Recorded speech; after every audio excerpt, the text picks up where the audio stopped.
Good evening. Hello. We are back after a couple of weeks, minus a man. Scott had some work obligations tonight, so he handed us the baton to carry on without him for this episode. So before we get started, how have you guys been doing? Doing all right.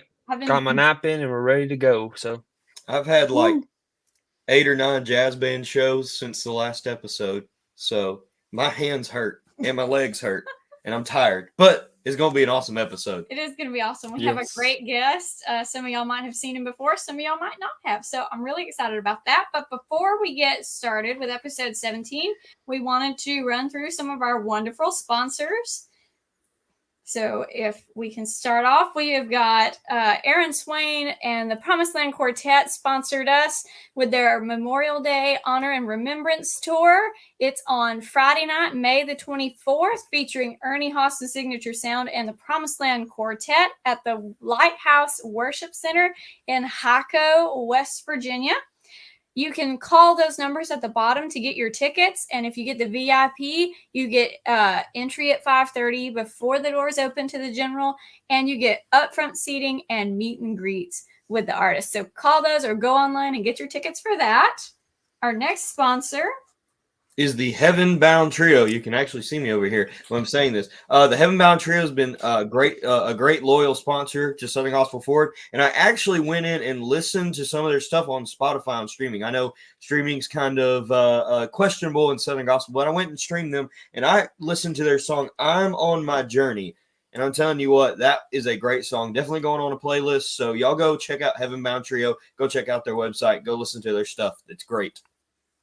Our next sponsor is the Southern Gospel Station on YouTube, capturing candid moments and songs from live Southern Gospel concerts. They post videos kind of like I do on my channel for, just from concerts. And so go check them out and subscribe as well as check out our YouTube channel at SBM Studios. And I'm sure we'd really appreciate it if you'd go subscribe. So, then I have also the next one is the Pagets. I met Brandon and a couple of years ago at singing, and they're really nice. And him and his dad have a duet, and so go check them out at fatherandsonmusic.net. And we appreciate their sponsorship. Yep. This next one is Crimson River Ministries from Tony Watson in Temple, Texas. He's got this concert coming up on June the 22nd at 3 p.m. Note that mark time, 3 p.m. at Lakeview Baptist Church. 7717 State Highway 317, Belton, Texas. And all seats are general admission for $25. A great lineup, the Down East Boys. We've had Caden on here as part of the Down East Boys. They got some good young artists in that lineup, and the Wisnets, who we've had Ethan here on the podcast. I wasn't on that episode, but we have had Ethan here on the podcast. So a lot of young artists that have been represented on Southern Gospel Forward will be represented at this concert. So make sure to go and support that. All right, up next, we have Shadow Valley Gospel Music Festival again. The Brady family has been so sweet to sponsor us over the last few episodes. They host an outdoor singing every July in their beautiful farm called Shadow Valley. It is July 11th, 12th, and 13th this year. The first night, you've got the Singing Ambassadors, Compassion, McCrae Dove and the Dove Brothers, and the Inspirations. Friday night, July 12th, you've got Karen Peck and Knee River, Gold City, and Keeping the Faith. And then closing it out on Saturday, July 13th, you got Bradley Walker, High Road, Lauren Talley, and the Mark Trammell Quartet. It is outdoor. And if it rains, no worries. They've got a huge, beautiful barn they can move into, and they've got an awesome concession stand. Oh, it's so good. It's great It's food. so good. I It's the recommend best. the pinto beans. I've had it before. Oh, Kids 18 and under get in for free, so bring the whole family. Tickets are $25 each in advance, so go and support that if you are anywhere close to Fayetteville, Tennessee. We will be there, so looking forward to that. Last but certainly not least is Singing in the Smokies July 4th, 5th, and 6th. You don't want to miss Singing in the Smokies. A couple episodes back, we had an entire episode dedicated to Singing in the Smokies. So if you missed that, you missed a good time. And I know we're going to have a great time in Bryson City on the mountain, which I've never been, so I'm excited to go. So go to singinginthesmokies.com to get your tickets, or call 828-736-1982. So go get your tickets and you can see us there, Lord willing. So that'll be a fun weekend. So last and certainly not least, we did have one individual sponsor tonight for episode 17. So we want to say thank you to Daniel Hayes for your continued support. We really appreciate all of you guys. We're just 3 young people who don't have salary positions yet, and so we really don't have the money to pour into this. So you really support us and our passion in growing this community of young people in Southern Gospel. So we really appreciate you. So if you want another way to support us, and you might not have the money to donate, go subscribe to our YouTube channel or share our Facebook streams and our YouTube streams with all your friends so we can reach more people, because that's really what we want to do. All right, so without further ado, we're going to bring on our guest for the night. He's been a good friend of mine for almost 10 years now, and he's one of the most talented pianists and up-and-coming promoters in Southern Gospel music. So please make welcome to our friend, Trevor Conkle. Woo. Hey! Hey, how's everybody doing? We're good. How are you? I'm doing great. It is so good to be back here on the show. I just can't believe you said it just a minute ago. I was thinking 17, like, goodness gracious. I mean, it's just flown by like that. I mean, what a blessing. And that's just crazy. I mean, to think I got to do the first one, and here we are this many months later, and we're just getting to catch back up, and honored you guys would have had me to come back and do it again. Well, we were honored you were our first guest. Thank you so much for stepping out on that ledge for us, even though it was totally new. We weren't really sure where it was going. So we definitely wanted to bring you back now that more people are aware of who we are. And so more people can get to know you if they don't already know you. Oh, yeah. Hey, let me tell you something. A lot has happened since first episode, and you know what? We just got to catch up, and just want to tell everybody thank you for tuning in. You need to share this, like it, let everybody know what's going on. We're just here having a good time. If you got questions and everything, just join in. We're having a good time, and this is a show for everybody. And I'm just glad to be with my friends Evan and Avery and Riley. I mean, it's kind of like a little reunion again.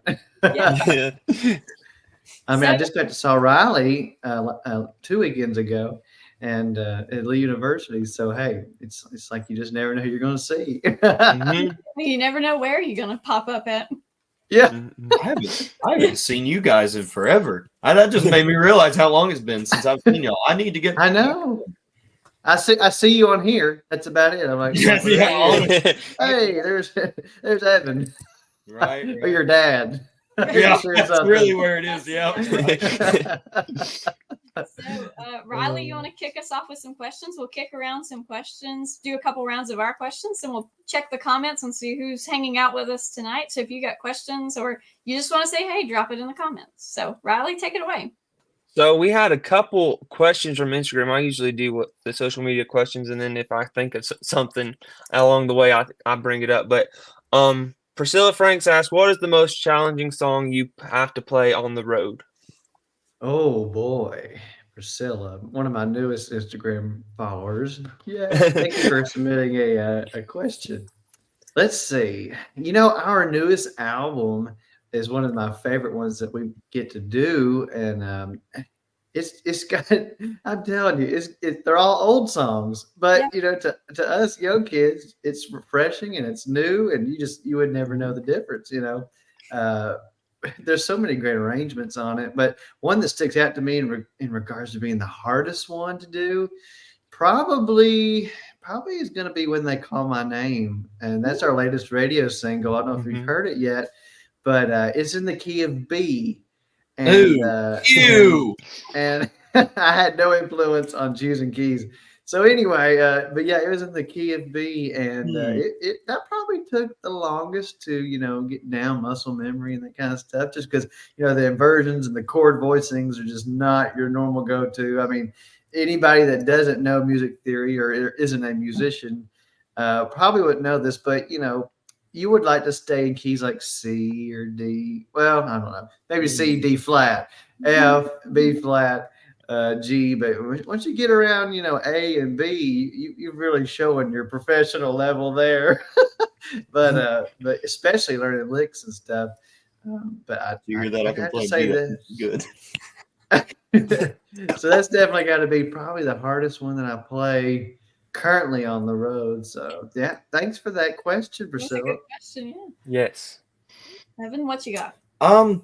Well, since that was a piano question, I wanted to ask a piano question because I'm a music theory student, and I didn't. So I was going to ask, what is some here's something, and this may have been asked on the last episode because this is my first time getting to interview you. I was not on the first episode, but I know you probably got saved. Yeah, right. Welcome to the fold, brother. But what would be probably the song that got you hooked to playing piano, or what was a song that was like, man, the piano in this is awesome? So Oh goodness. Well, I go back when people say, how did you get your start? Well, I have to credit my beginnings. I mean, child beginnings to just hearing the piano at church and listening to the pianist play. She played, the windshield wiper style, good old traditional, Southern gospel convention classics. She could do it all. And so that was, to me, probably something I didn't realize what it was, but it definitely drew my ear because I would try to go home and I'd try to go home from church and emulate, everything she was doing, the little runs and I didn't even understand what she was doing at, age 5, but I heard it. And I tried to just go pick out the melody line. And so, it's just one of those things where, my beginnings was a foundation that started in church. And then I slowly, with the invention of YouTube, became very acquainted with a lot of things, listening to Anthony Berger and Roger Bennett, just all the great, especially back in the 80s and 90s, true Southern gospel piano players. Thankfully, through technology, I could go back and rewatch it all day long, and I'm nothing compared to them, but they've certainly influenced me and watching, how they communicate with the people, the believability and what they're playing and, how to accompany and how to, do a solo and your approach is different. Every song's different. It's not just, stand there and smile and do that. I know I make it look easy, but, there's actual thought that goes into doing what you do. Right. But I have to say that's probably what gave me my start, my foundation. So yeah. Nice. So I guess this is similarly attached to the piano because I noticed it when you were playing piano with Mark Trammell Quartet. You wear boots when you play the piano. So people who know backgrounds to Mark know why you wear boots. But why do you guys wear boots? And then a follow-up question, what's your favorite pair of boots you own or a pair of boots you want to own? Oh my goodness. So, let me go back to that first question that you just hit my brain. It just went, poof. Okay. Let's go to the first one. Okay. So, when I came to Mark, I had never owned a pair of dress boots. Now I've had, work boots, cowboy boots, and I've worn, boots with jeans and stuff like that to church, like on Wednesday night, but I never really wore dress boots to church, with a suit or anything.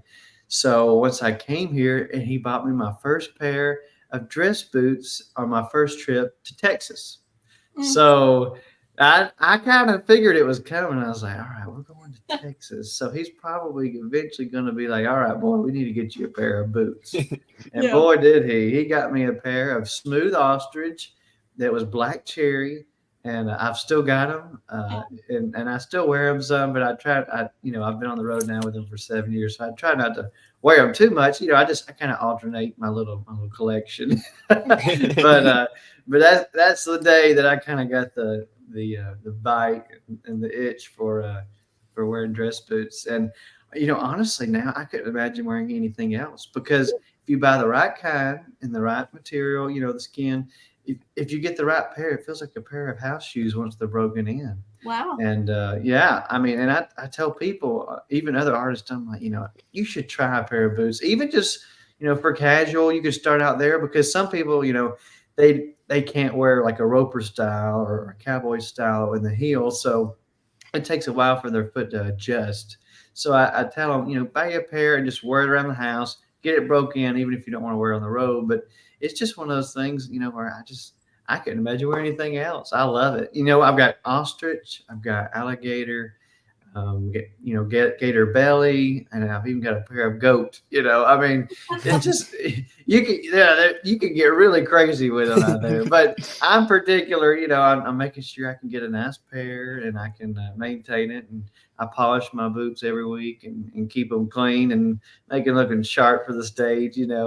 But hey, it's actually a fun hobby because see, we're on the road. We're not at home on the weekends. We don't get to, go down to the lake on the bass boat and, fish in Lake Guntersville where I'm near. So it's to me that's kind of like my little hobby. But I enjoy cowboy boots, and I even wear them to church now. Even when I'm at home, I'm just so used to it. But yeah. And then what was the second question? What's your favorite? Your favorite pair, or a pair you want to own? All right. Let me start it this way. This is not a paid endorsement. I've always wanted to say that. But no, okay, so I'll let the secret out. And this is advertising for my favorite cowboy boot company. So about 7 years ago, my first pair was a pair of Lucchese.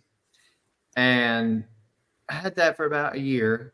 And then we come up on this brand that was kind of just getting started at the time called Tecovas. Has anybody ever heard of that? Yes. Mm-hmm. You heard it? Okay.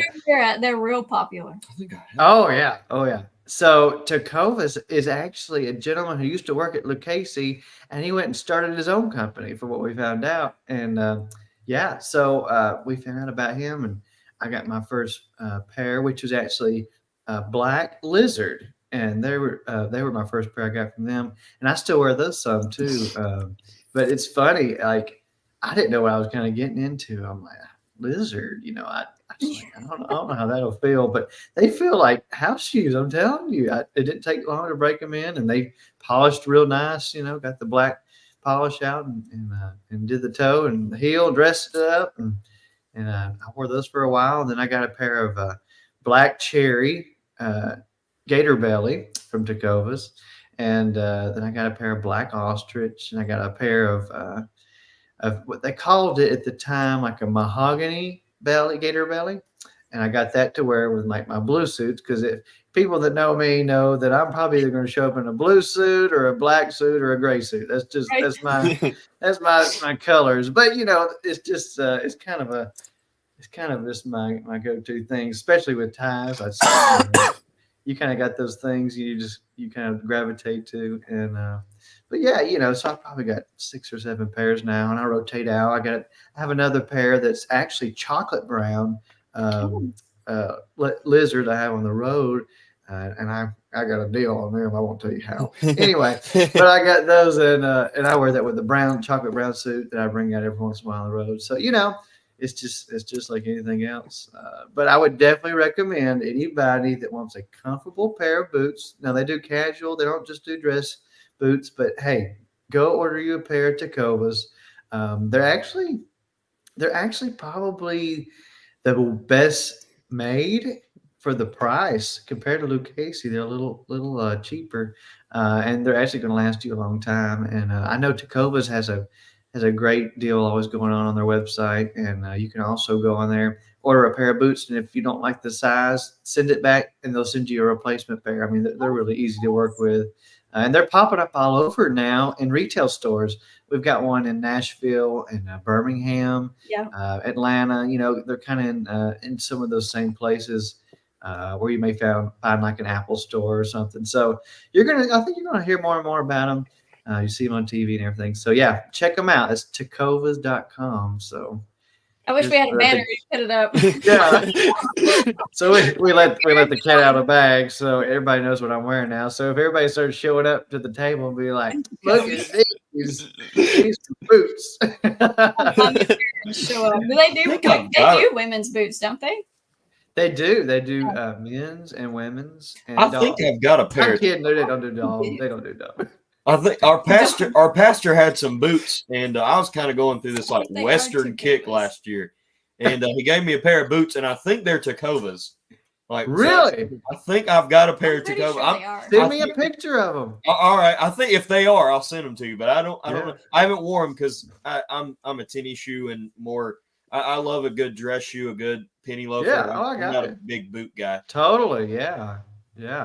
I need my first pair of boots. I'm lacking in that department. You do, Riley. You need decent boots. I mean, you've already got the overalls, so what more do you need? Just a good pair. Shoes make an outfit, Riley. Shoes make an outfit, Riley. Good thing y'all can't see right now. Lord, I'm telling you, maybe we just need to take up a love offering right here Yes. on the Southern Gospel Forward for Riley. Anybody feels glad to get him a pair of boots. I don't want him walking around barefoot now. So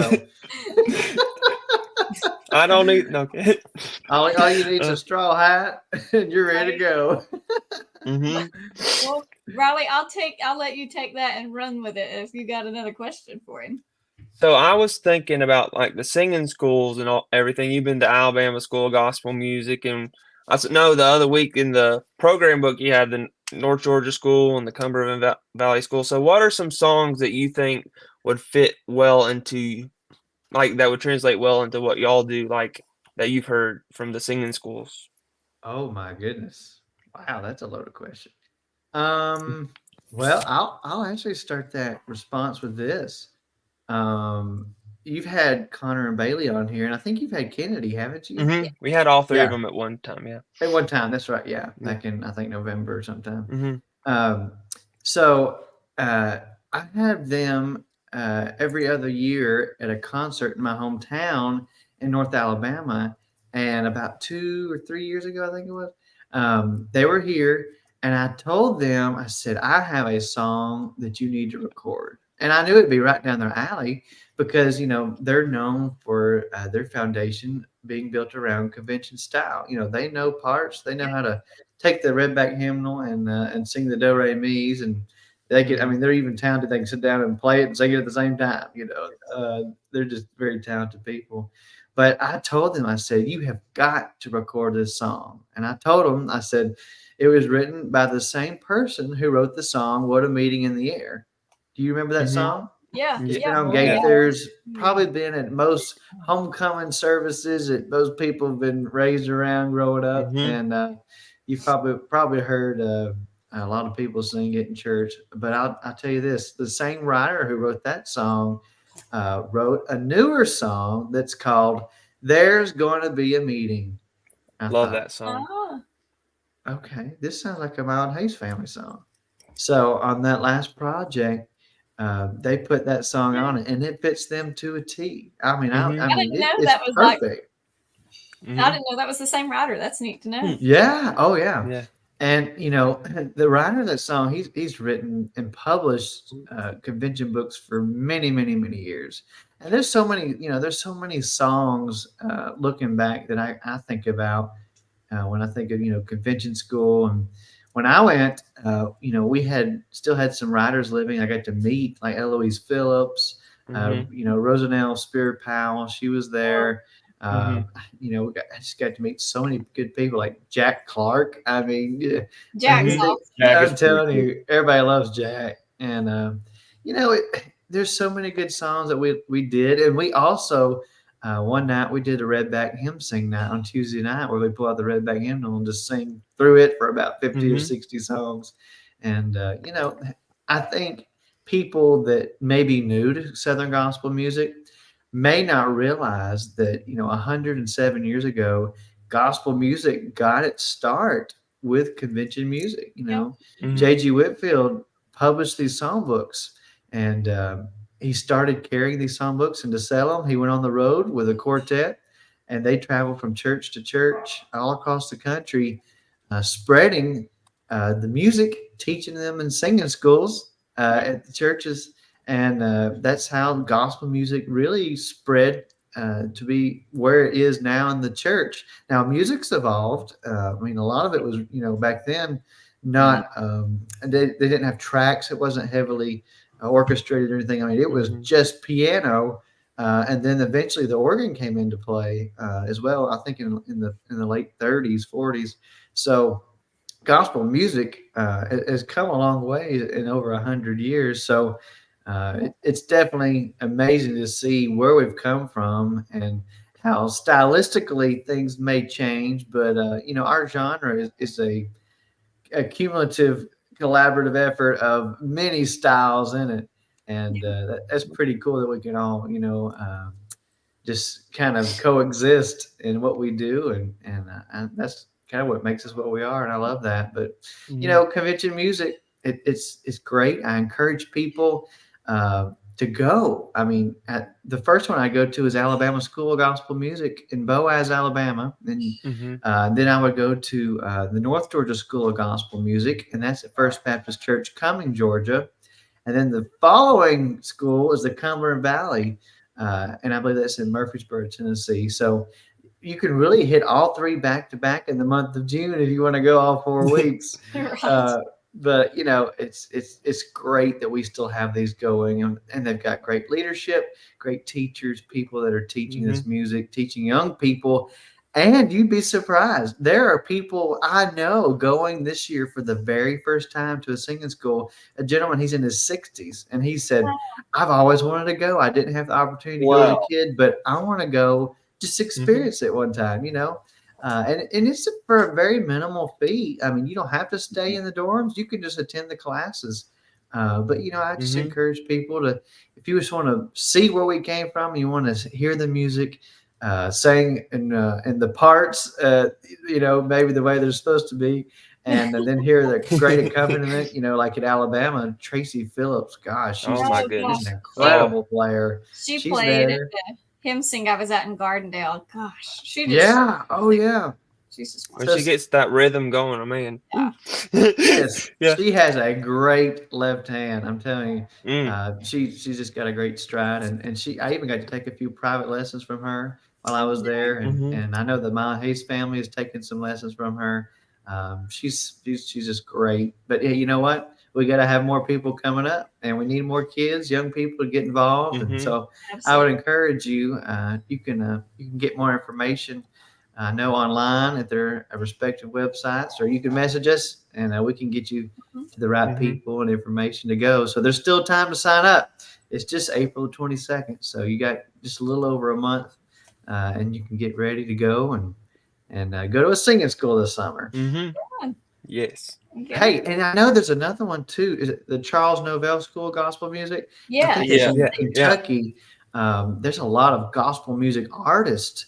Now, if you want to kind of learn more of stage presence and more of the artist side instead of the theory side, I know they would love to have you up there if you're near them in Kentucky. So, yeah, there's so many opportunities, great places for you to go. So check them out, and you never know. You may just fall in love with it and get the itch like me and Riley and Evan and Avery. And who knows? You may be on the road someday. Is it my turn? This early? Yeah. It's still early. Do that one. Okay. Since you were I cannot talk today. Since you were not on the you were on the first episode. I was not. There we go. Welcome. So there we go. But you didn't get this question. It's became kind of frequent. It's became one that people kind of love. So and I know that you guys, me and the fam went to, what was it, Charleston, South Carolina? No, it was Aiken, South Carolina. Y'all were in Aiken, South Carolina, because we were going on vacation. Thank you. And y'all introduced me to Cookout, like the restaurant. Yes. Cookout. And that has became my favorite thing to eat ever. It's the best restaurant ever. Y'all exposed me to Cheerwine, which is now my favorite soda. So what is your favorite road trip snack / I'll even throw this in since you exposed me to fast food in gospel music. What is your favorite fast food place too? Oh my goodness. Well, it would be wrong for me to say that we plan our our travels around food, which said that we're in the ministry, not to sing gospel music. But there's just a little bit of truth in that. Seriously though, when we get parked at the Walmart for the day, because that's where all God's chosen singers and bus drivers just end up every day on the road. But we always, we wake up, get ready to look and see what there is to eat around the Walmart. And, being where we are, and I guess even when I was on the road, as first went on the road, there wasn't a lot of options as there are today. And so we'd have to go out, to the Midwest to hit up, a lot of things like Brahms and In-N-Out, Whataburger, Cookouts originated from over North Carolina. So we've slowly figured out the different things as we've gone on. And we know our areas, and like, all right, we can go here and eat catfish, or we can go here and eat chicken, and we can go here and get a good burger, or we know afterwards, hey, Cookout's going to be open, let's go get a shake, or Whataburger, hey, let's go over there, It's just kind of funny how it's just turned into kind of just where we get done singing, it's like, what are we going to eat? And then we go to bed. Then we get up and we were like, what are we going to eat? And then we go eat. Then we go sit up and praise the Lord. Then we go tear down and we say, what are we going to eat? Man, do y'all need a roadie? That sounds like a perfect life right there. I'm telling you what. I'm telling you that, if anybody's just wanting to follow a gospel bus, you're not going to go hungry. So, amen. But yeah, hey, I'm glad you made it to Cookout, because listen, they've got, over probably 100 shake combinations. Right. I mean, now I will say my favorite combinations coming up. Now, I know I'm allergic to peanut butter and nuts, so I know I know a lot of people love. I've heard like chocolate chip and chocolate peanut butter, and all the guys on the bus love that kind of stuff, or chocolate chip cherry and walnuts. I think Nick gets. But my favorite person is coming up, and it's the peach milkshake. And it's got actual peaches in it. I love it. And then I love the strawberry milkshake. That's kind of my go-to there, because you can kind of get that all year long. But when I do splurge, I'll get that. And I tried one. I think it was the it's not the chocolate chip, but it's just the vanilla with like chocolate fudge and strawberry. Add banana. Add the banana. So it's like a banana split. Kind of, yes. Mm-hmm. And since I just said add banana, that reminds me of my other favorite. So I'm sure everybody follows Gerald Wolf, and Andy's. We're trying to figure it out. I mean, I think it's a backdoor deal. He must be sponsored by Andy's, because he posts about him all the time. I mean, he'll never say, but I think he's got a lifetime contract with Andy's. Wait for their next album with like sponsored by, or buy one. You buy this album, you get a free custard on us or whatever. Like, yeah. Well, with inflation today, you just get a coupon for here's a coupon for 1 penny off. $5 right. a cone. So, but Andy's is kind of our new favorite place to get custard. It was Freddy's and Culver's and all these, all these places. Don't sleep on Culver's though, because I'll fight over Culver's. Oh, we love us some Culver's now. I've never been to Culver's. Riley, we got to get you some Culver's. You're kidding. I know. We passed by it a couple times, and we're like, "Oh, we're gonna go," and then they're like, "No," and I'm like, "Oh." So here's a funny story. First time I ever went to Culver's, I didn't order a burger because we were up in like Ohio or Indiana, and guess what I ordered? The pot roast. Oh.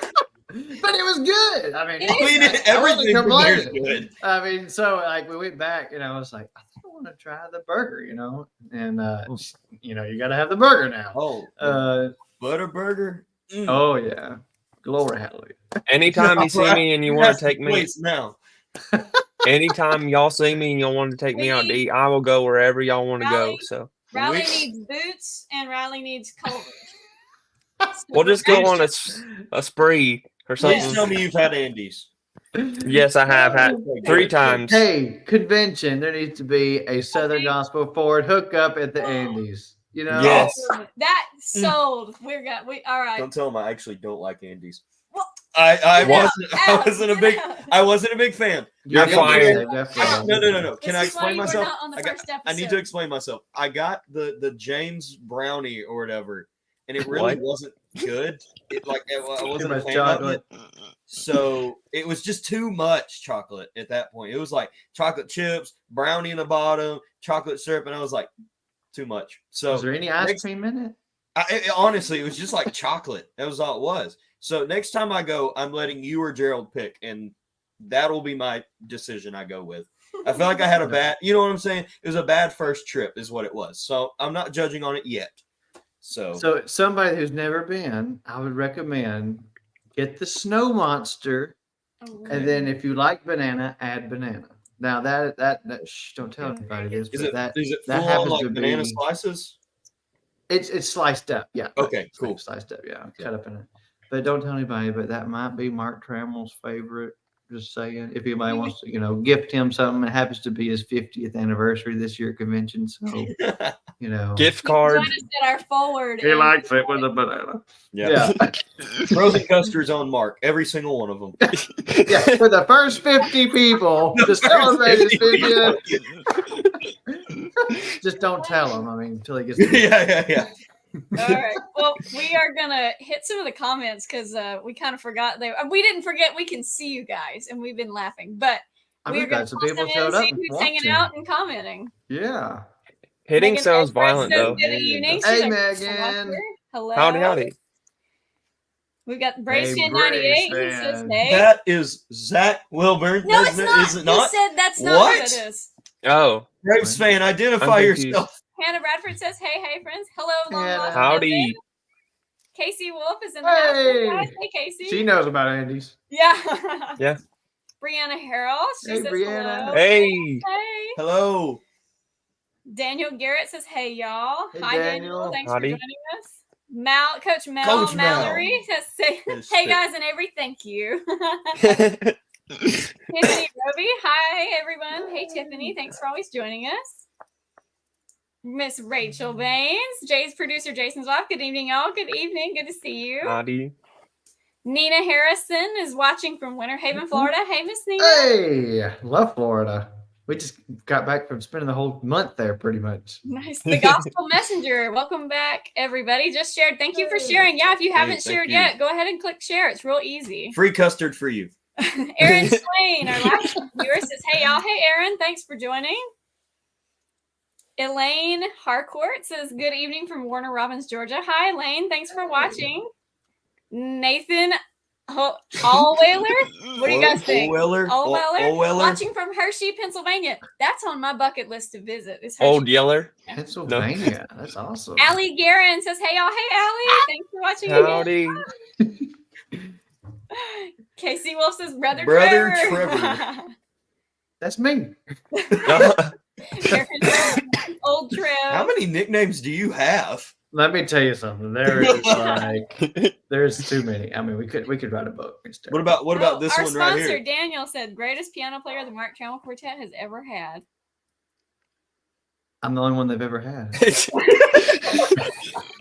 I wasn't going to say that. I'm kidding. Actually, no, there was one more Yes, it was. that played some, but I'm technically the first full time. Yes. Cheryl Crock is watching from Southern Indiana. Hi, thanks for watching. Howdy. Richie Works. Trevor is the man. I love his playing, and he's a great guy too. Richie, I want to say another day. I apologize for not getting to talk to you big and live. I wanted to come talk to you, and I went to go talk to you, and you were gone. So I hate I didn't get to talk to you, man. It was so big. He was at Cleveland. He make it to him, I guess. Yeah. He was at Cleveland the other night. Yeah. She says, good evening from me and Hannah. We just saw them in Savannah, Tennessee. Hello. Mm-hmm. Aaron Swain, the trio are pros, keeping this thing going great. Oh, thank you. I was really nervous when I started. Raleigh! Raleigh! Oh We got the fireworks. Wow! We got the special effects tonight. I'm telling you, I came unprepared. I just did. Wow. You know, my birthday was like 3 weeks ago. We should have did it then. I mean, there you go. I mean, Jarrett Wyatt said he met Trevor in Owensboro. Such a cool dude. Love his piano skills. Yeah, I wanted he to be came in to the Owensboro. table. That looked really cool. Bluegrass Music Hall of Fame. Brian Park watching from Chardon, maybe Hey, from Brian. Ohio. Hey, thanks for watching. The Gospel Messenger. Oh, here's another question. What's your favorite and least favorite key to play in? And songs in B should be outlawed. Amen. Amen. Let's see. What is my favorite and least favorite key to play in? I actually had this conversation with Gerald Wolf this past weekend. We were in Laurel, Mississippi, and he was playing in one key. And I said, you know what? My favorite key has got to probably be D flat. And D flat, it's just got a certain tone to it that's just kind of rich and full, and you know, it's probably one of the easiest to do a lot of like crescendos and stuff like that, and or some arpeggios and licks and different things. You know, I mean, it's always been kind of a go-to key for me. But yeah, probably D flat. And my least favorite key, I've had to grow on E. I mean, actually, I kind of like E, but you know, I'm still going to say my least favorite still probably B. Yeah. Go Ask Moses was in E, was it not, or was it in B? It was in B, and then it went to C because the arranger got saved halfway through the song. And I was gonna say, I remember trying to play it on guitar, and I was like, "This is the hardest thing in the world," because I love the finger picking style of it, but I was like, I can't play it; it's too hard. And so that makes sense because I remember old me not being able to play it, so I just threw it out the window and was like, I'm not playing it now. Well, the good thing is the first half of that song, I take a selfie every night because, you know, I just get bored, you know, and you have to hear the guys I travel with all the time. I'm kidding. No, but I do a funny moment and take a picture during that song if we ever do it, you know. But yeah, I'll never do my favorite song anymore. It's fine. What was that? Jesus Loves Me? Oh, Tim Morrell, can't wait to see the MTQ Friday night in Greenwood, Delaware. Wow. Yes, we're going back to Delaware. We were there, Awesome. I think it was 2 years ago, right before convention, and no, 3 years ago. 4 years, I can't remember. It's a while. I've been everywhere, but yeah, we're going back to Delaware. I'm excited. Speaking of food, you said Delaware. I thought about the place we went to. It had a really good little diner place, so maybe we could go back there. I was thinking like a little food review for us, you know, like everywhere y'all go. Southern Gospel Forward food review. I would love it. Look, thank you. Add it to our weekend post. Go for it, Trevor. Food Friday. Food Fridays. Food Friday. Oh, there you go, Riley. There you go. Oh, Aaron Swain says the Boot Barn in Sevierville has great sales often. # gospel singer tip. Yes, I recommend Boot Barn. Boot Barn is a great place. Nick Wilk he says, I'm late, but hey. Late. Where have you been? I mean, have you been on the radio or something? I mean, we're doing a live here with video. I mean, yes. Come on, buddy. We're missing you. Brady Jones says, hi, Trevor, in all caps. That's my favorite tenor singer right there. Yeah. Who's Brady? Brady Jones. Have anybody ever heard of him? Oh, he's the sound man for the Statesman. Oh. Yep. I think I saw him driving a pickup truck and drink. I think he was drinking a Red Bull and smoking a cigarette at the same time. Yeah. Sounds about right. Yeah. Headed to the Myrtle Beach Convention Center for singing in the sun. I saw him out there on the cruise smoking on the deck, so he invited me out there, but I didn't want to go out there, so I didn't want to smell like smoke. Hey, he's got big shoes to fill, right? Dean Reese. I mean, come on. Yeah. Colton Ryder says, coming in late per usual. Howdy, folks. Howdy, Colton. Welcome, Thanks for Colton. watching. And I think that's all of our comments. I think we made it. Hey, Mom. Mom's over here. She don't know how to comment, but, you know. Hey, Mom. Mom. Thanks for watching. Our mom's also right over here listening and watching. So. Hey. Look at it. Oh, not Pat Barker, not again. Who is it? Does anybody else hear that? Trevor, is there someone at your door? Nope. No. Well, we done said come in. The door's unlocked. It's Hey. Lord mercy. I feel like I'm not needed anymore. We need you, Y'all- You always need it right here, Papa Scott, right here. Y'all have been doing a fantabulous job tonight. And It's gonna be hard for you to get a word in edgewise with us, son. I'm telling you. I tell you, y'all are awesome. And man, I'm just thankful to be able to slide in a little late. It's been an exciting night. A lot of things going on behind the scenes to get y'all on the air on time. So producer Jason came in screeching sideways. I'm thankful we don't have a active police officer in Kennedy anymore because there would have been some tickets issued. And but hey, y'all mind if I hang out just a little bit? Yeah, you're more than welcome to hang out. You're always welcome. Well, good deal, good deal. I have enjoyed the episode to date. I've had a little ear in and listening to you guys, and great job.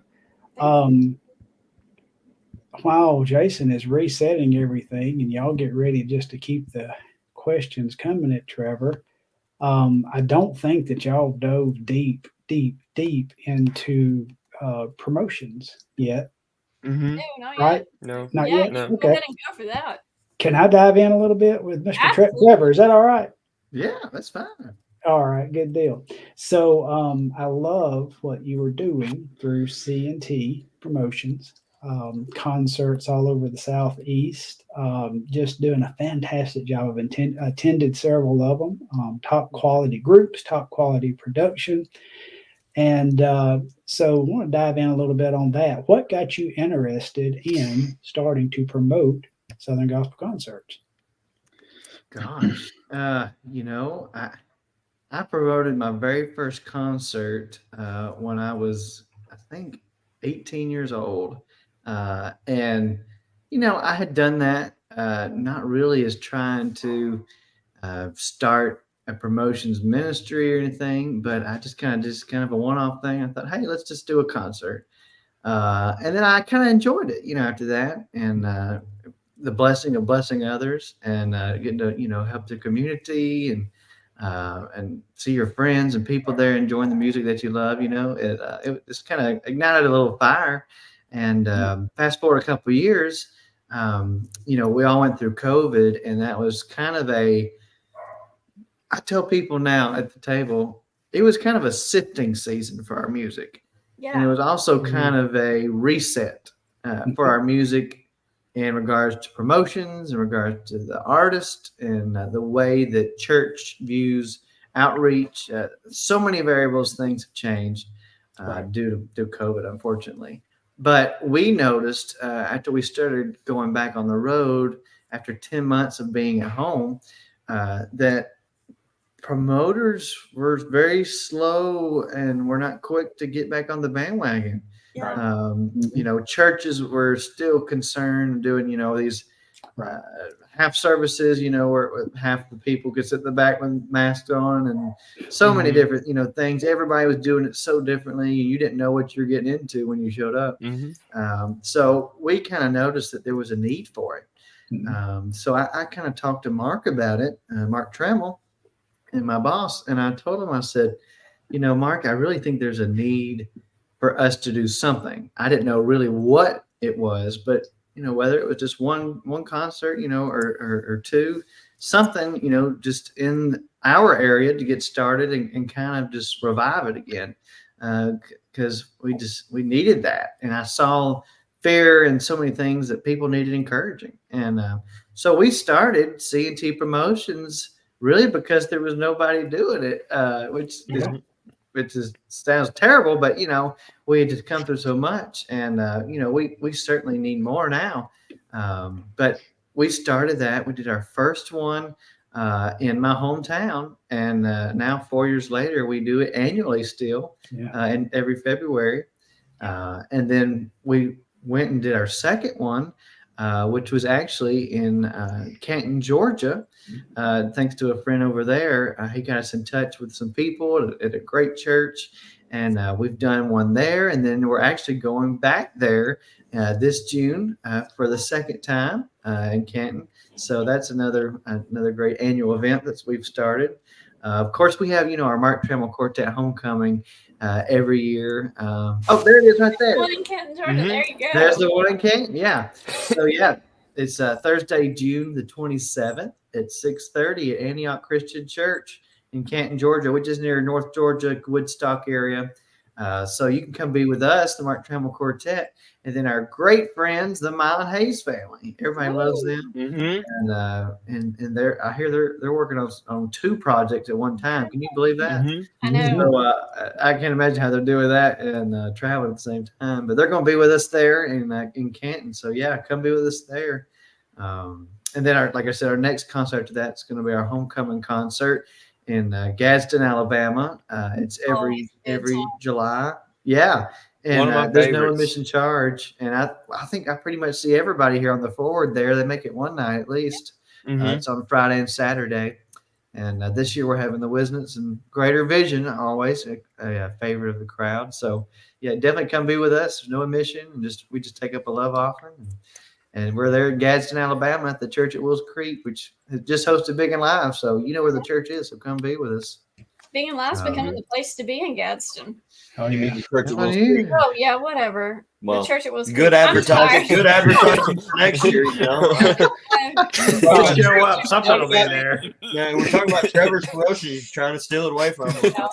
How much money did Alan Kendall pay you to say that? I won't reveal my sources. This is not a sponsored. This is college finals. Where's my hat at? So I like that background that you gave, and fantastic. So I don't want to hijack this too much. A couple of quick follow-ups on that. Now, of course, promotion takes a lot more. It's not just arranging for a couple of groups to come and selecting a place, and so much work goes behind the scenes with advertising and planning and the logistics and just getting all of the detail work done. And y'all do a fantastic, it's very professional promotion when you have C&T Promotions involved.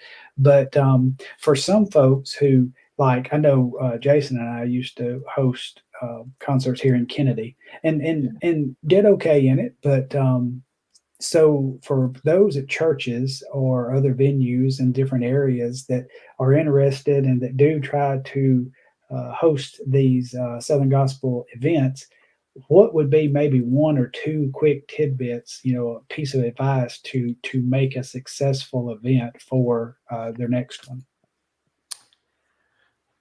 Preparation. Everything in my book, success is built on preparation, whatever your definition of success is. But I feel like if you do everything that you can, from starting to whether you need to get private individuals or individual businesses, to get on board and to help, become a sponsor of the event, or if you're going to do it ticketed, you've got to do the prep work, because it makes it so easy once you get there finally the day of to just be able to sit back and enjoy it. We just did one 2 weekends ago in Lee University. First time we ever did a Songfest event there. Riley was there. Hey, he got out there and he was holding a sign welcoming people. I mean, that's another thing. Sign. I'm telling you. But to me, a successful event is all about making people feel welcome. Absolutely. And that's exactly what Riley did. He stood there and he held a welcome. We're glad you're here sign, because this is special. This is not something that just happens all the time. Right. And, so definitely have an involvement with young people at Riley and just having people come, we just have to work together. Volunteers are important. Getting your pastor and your music pastor, your worship leader, your choir director, getting them all on the same page and supporting it is very critical. You need to have all the church leadership support that you can get to be able to get your foot in the door and be able to get the people there, because you want to get the church crowd and people outside the church to come as well. So, word of mouth is the best form of advertisement still. I mean, we've got forms of social media and websites, but still good old fashioned advertisement, like flyers and word of mouth, they still work. And, actually it's funny. We're talking about this, Mark and I, this past month, we just started a brand new quarterly booklet that is all about concerts and concerts promotions. So it's called Concert Quarterly. And the booklet is all about the finest gospel music events that are happening this quarter. So actually in this one for April, May, and June, we've got the singing schools in it to let people know about it. We've got our Canton concert. We've got our singing coming up at Memphis Quartet show in June. We've got one coming up with Dwayne Guerin over in Farmington, Missouri, and we also got Mayhem Sing tour dates. So hey, we've got to do our best to get the word out, and we've seen results this past year. We probably printed up about 10,000 flyers, and we have seen about a 30% increase in getting people there in our audience. So we are starting this booklet that's free, and everywhere we go, we give it out, and we want people to start getting this so they know where the finest gospel music concerts are near them, because we want them to be a part. So you can get that at a lot of artist tables or our table next time you see us. But hey, we got to do every little thing we can to get the word out, and we're just thankful that, especially forums like this, Southern Gospel Forward. I know artists and plenty of fans that watch it, and that gets the word out too. Yeah, and we to those who are watching, that's hit on something a while ago about sharing. And I know we almost sound like a broken record sometimes, asking you to share us and stuff like that. But when you see the groups on social media and they have an event or a promoter with an event, and share that, that is a fantastic way for you to become part of the promotion family and help get the word out to all. You never know who may come across your share and want to come to the concert. All right, I got last one, and this is short, I think, but you mentioned, and I know sometimes you have events that are ticketed, sometimes you have events that are love offering. Is there anything that really goes into that dynamic or that makeup of it, of what you choose to either do love offering, free admission as far as getting in, but a love offering received versus a ticketed event? So to me, we're very conscientious on our demographic and, routing with artists, whatever group that we're looking at to have with us, and looking ahead into the year on what we feel would be more of a peak time and getting, more people there. Like, honestly, it's hard in the South to promote from August on, for the rest of the year because of football. So Fridays are gone, Saturdays are gone, So that's why we actually have an event that we do every year in Coleman, Alabama on a Thursday night. So you have no excuse to say you can't come. And we do that always on the Thursday after National Quartet Convention every year and start off the month of October. And we've always had the inspirations. And we actually had our biggest crowd we've ever had last year there at Temple Baptist. We had 1,100 people. And that was a love offering. That's where we met. That's where I met Brady, because Brady was volunteering that night. So That's right. Yeah. Well, good deal. So thank you for going through those questions from that. I know there was some interest in that, at least at me. That was a request from me.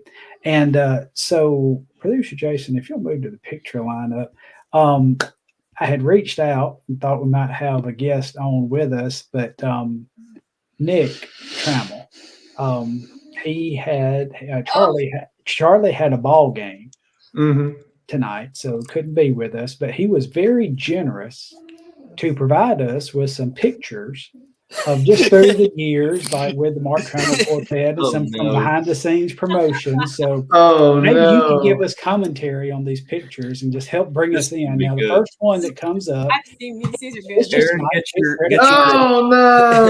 Oh gosh. Yeah, that's nice. That's nice. So you're looking all nice and suave and debonair. Look at that. All right, let's go to the next. Oh, I remember seeing that. Oh my gosh. Are you getting What's ready going to on hurt? here? That was terrible. So Darth actually, Vader. I was sick during convention, and I was like, I don't want to, give it to anybody. So I found a clear mask because I wanted people to still be able to see me smile and have a conversation with them. Well, I ended up looking like somebody from Star Trek. So anyway, dumb decision. all right. Let's see. Let's keep moving along. That was a random mall where I said I got to pick out the weirdest colored jacket and put it on. Kind of He's got his Rodney face on. Yeah, you've been mentored by Rodney Griffin. Yeah, for sure. I didn't All go right. boat with that. Let's see what else we got. Oh, The Whataburger. Hence the road Hey, trip what a snack. burger! food. There's food involved. Now, this one is one of my favorites. I love this. This is so sweet. Oh my Oh. gosh. That was when we went to Australia back in December. I mean, I was asleep like 13 hours, so I never knew they took that picture. Now, That's what I look like before the podcast. I said this. I said that was one of my favorites, but the next photo is my absolute favorite, and I think that Nick told me that he has lovingly titled this photo "The Moment I First Believed." So let's pull this one up. No! Who is this? I'm trying to figure out whose arms those are. That is a classic. That So, was actually 7 years ago when I first came to the group. good stuff. I good can't stuff. believe he still has that. Yeah. Yes, yes. So we thank Nick Trammell, and we hope one of these My days brother. we may have him swing by. But we love Nick to death. You know, talking about singers, there is not another more consistent, smooth singer on the road than Nick Trammell. I think a lot of him. And He's a my fantastic favorite singer. lead singer. I love him. Absolutely, absolutely. All right, guys, I have taken up too much time, so now I'm just going to get lost again and let y'all take back over. All right. Time to go to bed, Papa. Adios, amigo. Is it my turn, I guess, Or or is he? I don't know. What do we want to do? I've got questions and you got questions. I You thought got he was people. leaving. Now I feel bad. You I got thought people. you were Anybody still leaving. watching? I mean, are they still watching? We're an hour yeah. into Mhm. this. Yeah, Yeah. we still got a crowd. Trevor, by the way, you sent me something earlier by Yeah. text, and I know it probably logistically can't make this happen, but I need it by email if there's any way, and we'll see if we can do it. But anyway, okay, y'all go. Okay. Riley, you got people who are in our comments that ask questions, so I'll let you ask their questions. so what was the first song that you learned to play on the piano? Twinkle, twinkle, little star. It's about There you right. go. That's very Sure. spiritual. Yeah. Yeah. And That's- yeah, it's very spiritual. But I'll tell you this, it was on a little Tykes yellow Mhm. toy, little piano, and it had just 5 little keys that was colored, and I could figure out the little melody to Twinkle Twinkle Little Star. Still have it somewhere up there. Yeah. Aw. Right. What is a hidden talent that you have? I saw someone had commented that, or a different instrument that you can. You know what I'm saying? Something around those lines. Oh, I can answer that one. My mom's side of the family, we did church music, piano, organ. I can play a little organ. Filled in some at church growing up, but on my dad's side of the family, they were grounded in bluegrass music. Heck So my dad's dad and his brothers, and I think maybe one of the sisters played the spoons. But anyway, they played bluegrass music because they were sharecroppers. They were born in the 30s, and they would come in, and what do they have to do at night? Pick instruments on the front porch, So they played the guitars and the mandolin and the fiddle and the banjo. So actually, when I was about 9 years old, I learned to play the fiddle and the mandolin. Now I'm not great at it, like the piano. Not bragging, but I'm just saying it's it's very Putting very your things in a simple. balance. Yes, it's very simple. But I actually, while we were at the Bluegrass Music Hall of Fame the other day, I took a picture of me with the fiddle they had on there. They had a little exhibit. You could play a fiddle. And I played Amazing Grace in there just because I was like, I kind of come full circle, So, it's kind of a cool memory that we know how to play those a little bit. But I'm definitely never going to take them on stage. You'd leave. Now if a jam breaks out, people Oh. play it. I might be the first to ever do a solo that includes a piano and a fiddle at the same time. I mean, I can probably play the fiddle with my feet, so might as well. It'd make for another good picture. No. Yeah. Oh, And also I played in marching band, growing up. So I played the trumpet and the mellophone, which is marching French horn. If you if you are where I think you are from, that means you were a member of the mighty Arab Arabian Nights, man. Arabian Nights. I'm telling you guys, Iconic. I am a marching band nerd, and every time I was at like band competitions growing up and I saw Arab on the schedule, I don't care what I was doing. I was going over to the home side of the field and I was watching that show. Always phenomenal. Always got our ones, man. Always got our ones. We're blessed, and they've had such a great marching program there. My mom was in it, and I even played her trumpet when I first started out in sixth grade. So, yeah, marching band's great. Great way to learn theory. If you don't want to learn the piano or anything else, if you're a kid, get involved in school and play marching band. Well, I was going to ask a question, but I think we got a few more comments and people saying hey. So I was going to let producer Jason pull those in real quick, and then I'll ask my question just so we can get to those. Yeah. We got Bethany Cheney saying hello from Mississippi. Hey, I know Sister Bethany. Her dad's a great preacher. We've been at their church before. Nice. Michael Long. Hey, Trevor Conkle, what's your favorite song to play? I think somebody earlier asked that, but they might have missed that. Favorite song to play? Well, let's see. My favorite one right now, or like ever. Do both. Yeah. Why not both? Let's see. Favorite song ever to play? Probably it's a tie. Because I love Because He Lives, and then I love Blessed Assurance. Both solid.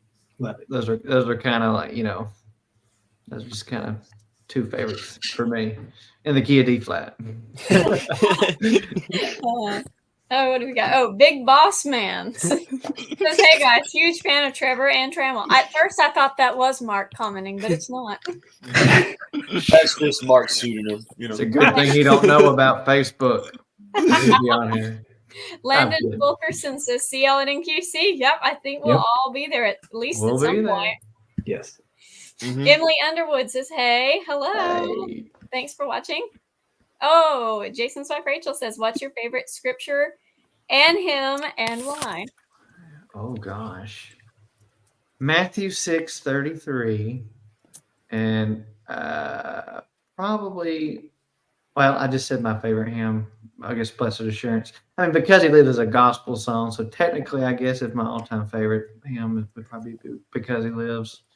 But I mean, Blessed Assurance, which is written by Fanny Crosby, who, I mean, she wrote so many hymns that they started, sending them back. So she actually used someone else's name just to get her songs in the songbook. Right. So she just made an imprint on the church in general, music. I love reading about authors and songwriters in the early days because, like, I didn't know. But Jonathan Wilburn was telling a story about the guy who wrote was it Cleveland Derricks maybe or someone like that, and he was like an old blues musician and turned into a gospel writer. I can't remember who it was. Or the guy who wrote "Precious Lord, Take My Hand." I can't remember his name. But anyhow, he was like a blues musician turned gospel writer. So like I love it's like open your page up to or open your books up to 333. I don't care what the title is. I'm looking at the songwriter to see who the heck wrote it. Yeah, and especially there's a lot of transformation stories like that. Back, and there's just so many that we probably would never know of that went through so much to get to the point where the Lord gave them a song and then they became a songwriter. Well, heck, Amazing Grace. Every day. That's the story behind Amazing Grace, probably the most popular gospel song of all time. Like, oh gosh, that story is just so cool. It is well with my soul. I mean, the story, and guys, I don't know if you ever noticed this, but did you know that probably every hymn that's in our hymn book was written during the Great Depression? So everybody that wrote a song went through something deep, heartache, loss, pain. And out of that came a birth of these songs that we still sing today, Right. Very cool. Oh, Johnny G. Parrish says hello all. Hello. Thanks for watching me. One of my concert grandmas in North Carolina. Did Trevor ever tell you about the time he was a championship pig wrestler? Huh? Now, I will say, if it were anybody else from our area, I'd be like, yeah, that's believable. I don't know. Trevor, you got another side job we don't know about. It was not a pig, it was a goat, okay? No. Oh, makes sense. That's how you got the goat boots, right? Mountain goat. Yeah, Yeah. Sand mountain goat, you know, it makes Sand sense. Yeah, yeah. I don't even know if there are goats on Sand Mountain. That's good oh, stuff. there are. There goes. Um, I think that's all of our comments for right now. Yeah. So you traveled with Claude Hopper and now you travel with Mark Trammell, two amazing legends. Can you tell us at least one funny story on both? Oh my Because goodness. I love to talk to Claude. He is just a hoot and a half. And then Mark, I've gotten to know him better these last few years, and I love him too, and he can be hilarious. Oh, they're both so funny in their unique ways. Yes.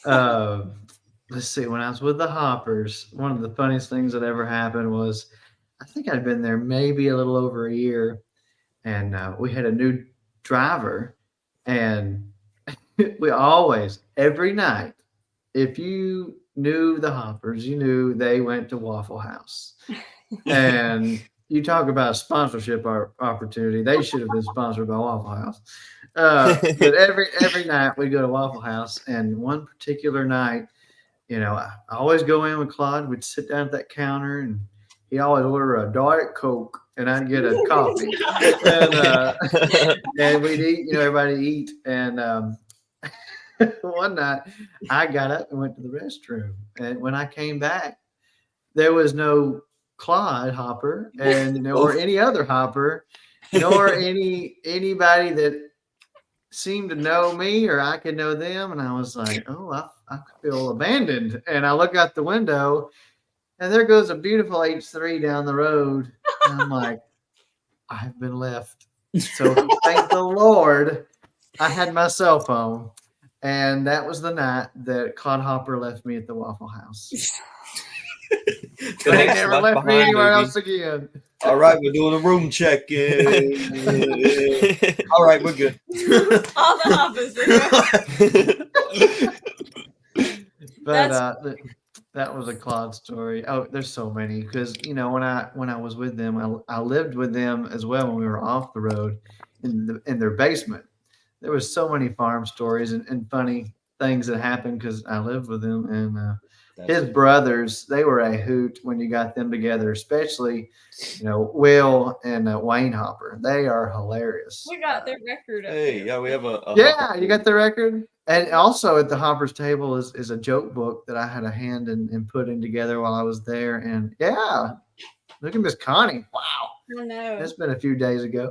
But yeah, so but they're great people, and we are always laughing. But with the Mark Trammell Quartet, I mean, I mean, it was like I was here, and then woo, you talk about leveled up fun. I mean, we laugh all the time. Our particular group we have right now, I mean, we are laughing before the bus pulls out of Mark's house and we head to the first stop. So it's a blessing, you know, that we all have great camaraderie. But with Mark, oh my gosh, what's a funny Mark moment? I mean, you post them often. Like that one of him laying on the ground. That really just came to my mind. So anybody that hasn't seen it or hasn't been on Facebook in the past week, we had a rare day off last Monday while we were in Myrtle Beach, and we decided to go golfing. And we had gotten to a particular hole, and so between the tee box and the hole, there's a big little lake area. So there's a lot of water, and so you got to hit the ball, tee it off over the water. So if you don't get the ball over the water, oh, there it is, and it gets into the water, then there's a little area next to the hole once you drive down the cart path a little bit called the drop area. So we had gotten back in our cart and we drove down because somebody didn't get their ball all the way over the water. And there's that little sign there. I don't know if you saw it from Evan's phone, and it says drop area for you to drop your ball. You there's one stroke on, but you can drop your ball and continue on playing. Yep, there it is. So it says drop area, and next thing I know, Mark Trammell goes limp. I mean, he just sprawls out on that grass right there, and I'm like, oh God, he's having a heart attack. And I'm like, what can I do? I mean, the man got saved on a golf course. I was gonna say, this is kind of weird. Anyway, finally he laid down there like a lizard, and he said, "Take my picture." So I was dying laughing, and I was like, "Oh, I'm getting this. You don't have to worry about that." So I took that picture, and I said, "I have to share this with the world. This is the funniest thing that's happened today." Comedy is so perfect because he plays this so like very serious, well put together person, and he cracks a joke like that, and everyone dies. Oh gosh! Oh my gosh! Yeah, it's like every night on stage, he could say the same joke for a year, but it's so funny every time he says it. You know, it's kind of like George Ants. If you ever saw him in the cathedrals, you know, I guess he got that gift because honestly, it's amazing. His comedic talent he has, but we have so many funny stories. Not everyone's funny. No, you either got it or you don't. You know. And Mark's got a very dry sense of humor, but you know he loves everybody and loves to crack a good joke and have a good time. And gosh, there's been so many things. Next time you see Mark, just go up to him and say, I heard on the Southern Gospel Forward that you have these sudden heart attacks, and when you do, they're most of the time on the golf course near the drop area. So we're just next time you go golfing, we're going to be aware of what could potentially happen. Before we do one more round of questions for you, Trevor, I went back and watched your episode because I was going to make sure we didn't overlap too much. So if you had some questions, maybe we didn't hit them. It's probably because they were in his original interview. So go back and watch our episode 1. We were definitely a little more stiff and awkward, but and then you gained me. And then Evan was not there, but Trevor finally got a pair of dentures. So yeah. Went to the funeral home. No kidding. No. But I thought that Scott had always put it up for our interviewee or our interviewers. Our interviewees. Gee, my brain is tired. To ask us questions. But when I went back and watched your episode, you were actually the one that said, "I've got a question for you guys." So you started that trend for us. That gives me anxiety every episode because I'm like, I don't know what you're hit me with. But so why don't you go ahead and turn the tables and ask us another question since you were the one that started it. And thank you for starting that tradition. I'm telling you, I have an effect on people like none other. Let's see. What is a great question? What could we do? People like to ask those questions. Like, what's your favorite episode? Or who is your favorite or least favorite person to talk to? Or blah blah blah. We can't say those questions. But I guess we could ask the question like, have you learned something about gospel music ministry through seeing different perspectives that has encouraged you to stay the course or has encouraged you to grow closer in your walk with the Lord? And realizing what we all do, we have our purpose. Everybody's got their own place. You have a role. And I always heard from my great aunt, if you're going to be a broom sweeper, you might as well be the best broom sweeper you can be. Yep. So I guess that's my question to you guys. What's something that you've learned through this form of outreach and talking to God's people and it was encouraged you, and helped you along the way? I will jump it and say Maria, when she was on here, her and Ben. Don't steal mine. I'm taking it from you because I knew you were going to get it. You're going to steal it. We live in such a world of social media. We know what everything is going on every second of the day. And at times it can be really overwhelming. And so she said, we were not made to intake all that information all the time, knowing what everything is happening at the exact second it's happening. She was like, if God wanted us to be like that, he would have made us that smart. to have known what was going on. That's not our job. That's his job. And I was like, so on days when I'm feeling overwhelmed from my social media, I click it off and I think of what Maria told us that night of we're not made to do that. We're made to read his word and follow him because he's the one who knows it all and he's the creator. And so that really helped me along, especially with I'm just so busy all the time and I get caught in these rat races of step back, let him be in control. And so that was super encouraging. Awesome. Sorry. Now I'm gonna have to think. Y'all go around the rotation because she done stole my answer. Y'all go ahead because I gotta think now. I'm still thinking myself, so this is All right. I'm usually the one that's loose with the lips, so I'll go ahead and speaking, that is, loose with the lips. But anyway, so for years I have been blessed to know several folks in Southern Gospel, but over the last 5 to 10 more so, that even diving into this vein, I mean, when I thought about doing this, I just really didn't know. I mean, I'm one of the worst people when God seems to have a plan in place and be given that spirit nudging to say, well, but really, is this really the direction to go? I don't know why, because I should learn by now at my age, but very hesitant and just didn't know how it would be received. I didn't know how the Southern Gospel industry would receive it, the young fans. And so here we went. And when Avery and Evan and Riley jumped on, and I'm just so proud of them.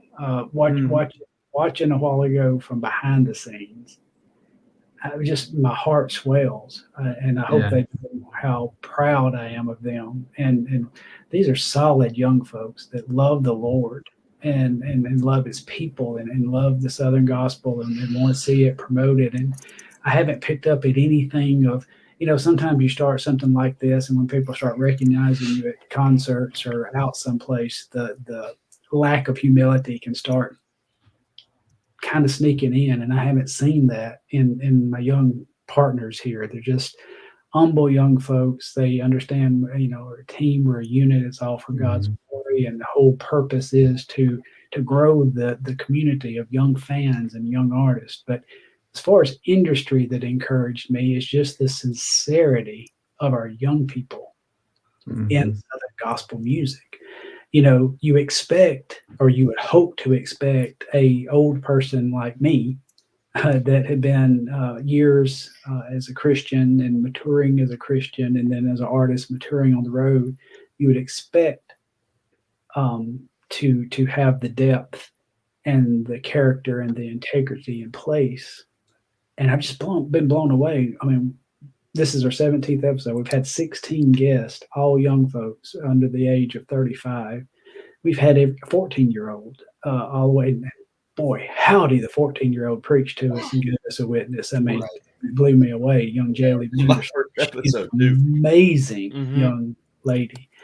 And just the spiritual depth that is in our young artists and musicians and singers in Southern Gospel music blessed my old papa heart, and it just encourages me more to work to try to grow this community, to encourage you young people. And y'all don't need my encouragement. It means nothing, I guess, at the end of the day, but I want to encourage and try to grow the community for you guys and just keep cheering you on. And it just encouraged me because I didn't know how, tonight I was sitting there in full retrospect because my original plan was to do an episode or two to totally get off camera and just let my young folks have it. And that may be the way, I don't know, that it goes one day, but, and I was encouraged by a few artists to stay because I give the old guy perspective and all that kind of good stuff. But I'm just thankful that this has lasted and this has been so well received. And I'm just thankful for the way that the Southern Gospel family has welcomed Southern Gospel forward into the family. Yeah, I'm telling you, there's more people watching this than you realize. I mean, not just Mama and Papa who go to the gospel concert. I mean, there's a lot of artists, well-known artists, people in and outside of our industry that they have mentioned to me, hey, I saw you on the forward, or I've seen the forward, or somebody texts me, did you see this week's episode? So it's one of those things where it's become something that people are almost anticipating every week, and they enjoy it and look forward to it. And I think it's just a great form of outreach and ministry that people get a visual. You get the visual in concert, and you take the CD home and you hear them on the car, but get to knowing them heart to heart, and knowing the person that you see on the stage, that it just creates even more of a common bond between us all, God's children. And to those watching, y'all, thank y'all so much. We get so many messages. Look, a while ago, and this is anonymous, I'm not going to say because it was asked, but during the show, my phone dinged. I hope y'all didn't hear it, but a donation came through. And, as I heard the guys during their ads, the whole purpose of this is not, there's no income shared on this, but there's a budget in place to do things like NQC. And praise God, if we can get that email and we possibly can get that booth space at NQC, we're ready. Y'all have been faithful to us and helped sponsor us, and we are ready to roll. We've got the budget in place. That means so much to me, yes, but I know to my young partners, that means the world to them, for y'all to support them with your donations and your sponsorships and your text messages and your messenger messages and the comments on here. Thank y'all. Thank y'all for watching, and thank you for your support. I love you from the bottom of my heart. Yep. Amen. All right, Riley and Evan, I talked too long. What's y'all's answer? Do you want to go first, or do you want me to go? I can go first. Okay. Kind of, as I gotten closer, to people in the industry and kind of heard things, I'd heard and seen stuff online. I'd seen more of a negative side, I guess, before we started this. And I've just been encouraged by all the encouragement that, from everybody, and all the positive things I've heard from the artist, and being able to promote that positive perspective on everything.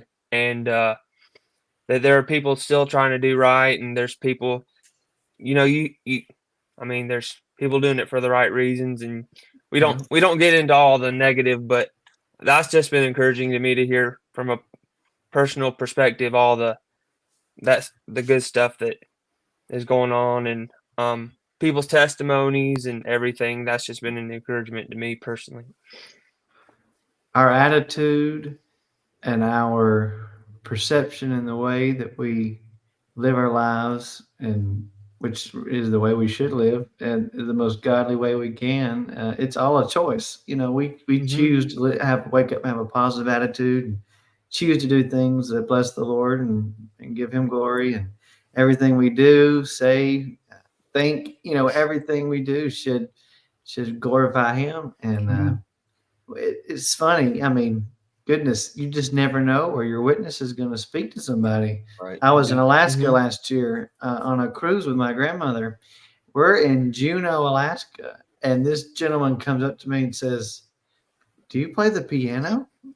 And I was like, "Should I say yes?" Inside. But I said, "Yes, sir, I do." He said, "Are you with Mark Trammell?" I said, "Yes, sir." He said, "Oh, we just love you guys." And that is actually come to find out, it was Grant Gibson's father-in-law with Carrie Beck and New River. Wow. So talk about a small world there, and we've become great friends, him and his wife.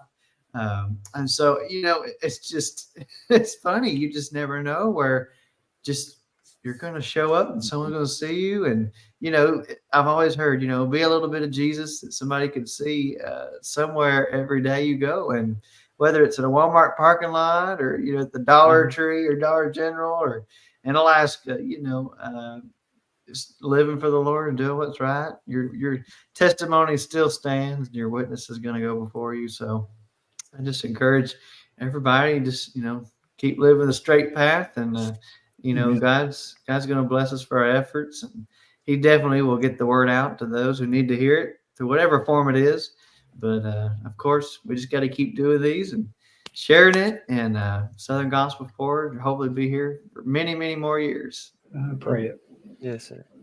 All right. Now that I've had a good little bit to think about this one, No, I loved, and I looked at the comments as we were all talking, and the amount of people. This is gonna come by like a curveball to a lot of people, and Avery can attest to this. I get so nervous at a Southern gospel concert to talk to people. I have to literally force him. I'm a very talkative person. I'm seen like I'm a huge extrovert, but something like this is easier for me. And you know, you've watched me grow up, so someone like you is different for me to walk up and talk to. But even guys like Mark, who I've been in concert with 20, 30 times, I just get nervous to talk to because it's like, here you are on my record shelf like a billion times, and I just get nervous to talk. But that's even to other fans who usually would be like, oh, hey man, I've seen you sing before, or so and so like this, and I'm like, thank you. And I'm kind of shy. I'm like, but this community, I mean, I'm texting people who watch our episodes now. I mean, like people who are like, hey, I got this record, and because they know I enjoy vinyl and such, and I thought you would enjoy seeing what I got today. And I've gained so many friends off of this that I probably would have just sat on the bench, said hello to the artist, and walked out the building. And I've gained so many friends off of this, and artists that I would have never talked to, Aaron Swain, I would have probably never talked to, just because I get nervous to talk to people that I've not known for a significant amount of time, because I'm afraid I'm going to mess my words up and say something dumb, because as y'all see, I don't have a filter, and it just, when it comes out, it's out there, and you know, looks. But Elvis, everybody, the Elvis comes out. Right. You know, that's what I love about Ford, is the fact that it's a place for me to get more comfortable and to create more so family than other people that enjoy, you know, fellow genre enjoyers, if that even makes sense, you know. You'll make friends that you never would have come in contact with, you know. It's just amazing, you know. It's a little community that God's built, and you know, there's just no telling. There may be somebody who isn't watching right now, but 2 or 3 years from now may watch this video, and they may have never heard of gospel music, Southern gospel, and they're like, oh, Evan and Avery and Riley, Trevor, Scott, you know, I want to meet those people, you know, and we could introduce them to their first gospel song or their group, you know. So you just never know just what being faithful will do in changing the course of somebody's life. Yeah. I know back when I first started, well, I have been going to concerts my whole life, but as a teenager, I really started heavily going to concerts and singing. And like you and me were like the only two people in our teenager years at these concerts. Like, I mean, there was nobody else our age. And so it's been really, really encouraging to see the influx of people and like getting to know people outside of our region that I don't normally go to these places, but meeting these people and like knowing at Quartet Convention and that kind of thing to get to meet them. It's just awesome. I love the community that has been created. So you don't feel so isolated, like just the weird young kid that likes Southern gospel, you know? Yep. And, you know, I noticed last year, I think was probably the biggest increase I've seen in probably 3 years of just the number of younger demographic there. You know, it was probably the most I've seen in maybe the entire 12, 13 years I've been going to convention, even not as an artist, you know, when they went from Louisville, made the transition to Pigeon Forge. And, you know, that was 10 years ago this year. So in 10 years, it's been amazing to see. Even from 2020 to 2023. Yeah. The increase was and I've seen it in our smaller concerts as well. So absolutely. Grandma, Papa, keep playing the music, get the word out. You know, when they get in the car, play the music, you know. That Birmingham Sings the Gospel that me and you were the only two people there in our teenage years. Now, there was probably 4 or 5 there? I remember, not counting us. I remember a time when, because not a lot of people will ever say this, but you, and I'm pointing at Trevor when I say this. The other way, because we're I don't know. I'm sorry. But you were kind of like the first ever young artist that I remember. Yeah, we knew that, like, really, there were like artists' children and such. You know that you know that you were the first non-child that sang. And I'm not saying that there's stuff wrong with that, because that's awesome in family groups and you know. Yeah. But you were the first you don't sing. I just But realized you're what I like- said. You know what I mean? He But does. you're the first child artist that just kind of came up into it, you know? Yeah. Well, hey, He does I don't sing. meet a stranger, so if I see a young person, and obviously I probably felt sorry because I was like, they probably feel like you're the only young person here, and no one's going to talk to them. So I'm always going to reach out. Where's that at, Mom? It's somewhere in my music room. It's a piano book that you gave me. I think you may have wrote it, or one of your teachers had wrote it, and you'd given it to me. And here I am now, a music theory student who has to play piano every single day. And it was because you reached out to a small kid who was just there. So I've never thanked you for that, but I guess I could say you're one of my biggest piano influences. You know? Well, thank you. Yes. I think we're going to Anyway, grab our we- last comments and then maybe do some rapid fire questions and wrap it up because we don't want to cut into your time at home. We know this is your downtime. So I don't know. Aaron's saying, legit my favorite part of the week. The community is without fail a haven of encouragement. I totally agree. I sure am glad I got to meet you, Aaron. Very responsive. Hey, Aaron's a great guy. He really is. Daniel says there's always going to be negative, but promote the positive. Absolutely. Yeah. That's what we do. Yeah. And hey, the Mylan Hayes family. Yay. Hey, thanks for Brother watching. Connor, Bailey. We need to Kevin. bring them back on because they had a whole bunch of technical She's going to issues take on their comments and then one more round. That was during Hey, you Praise know what? Fest. I have an idea. We need to do a Southern Gospel Forward episode with the hymn sing gang kids. Well, You the guys- whole thing That really would be fun. legit. That would be fun. We'll have to work We that would out. really sometime. look like the Brady Bunch. Oh, John Wow. Stevens said, I saw Trevor in Laurel, Mississippi Saturday Yeah, night it's play Amazing Grace. You have an amazing So life. he was Lord. fine I thank because I the thought Lord for young people like you who use their talent to glorify our God. I was going to let them. Hey, Aw. Scott and Jason, y'all aren't muted. So y'all aren't muted. Just by the way. His hearing aids must run out of batteries, bless his heart. Yeah. He said not muted. That's what I said. Yeah. Yeah, y'all are not muted. We could hear We're just trying to talk over you. I mean, we couldn't hear anything that was being said, but We heard what you're having for supper tomorrow night. yeah. We didn't say anything off. We didn't say anything off color. You seriously hear me right now? Yes. Oh yeah. Somebody all of our texted me boys and said, says you. Scott is loud. I was like, oh. Interesting.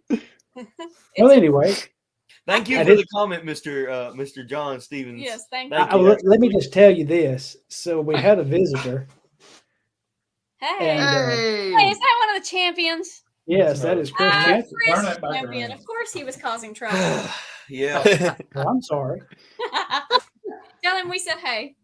I think I said only one questionable thing, so maybe Now we we won't do, get and this has fired. been an awesome episode. We need Thank to pull you. the Guerin siblings We on this do. show. Yeah. Yes. Their dad you is need Dwayne to. Guerin. We haven't pieced the two together.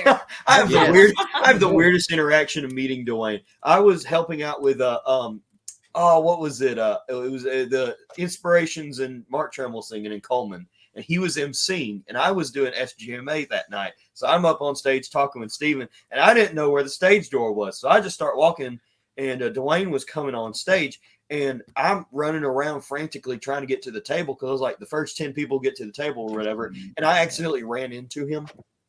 Directly. Like me and him just like bumped into each other, and I'd never met him before, so I was like, sorry, sir, nice to meet you. And that's what I mean when I'm so nervous to meet people because I do dumb stuff like that.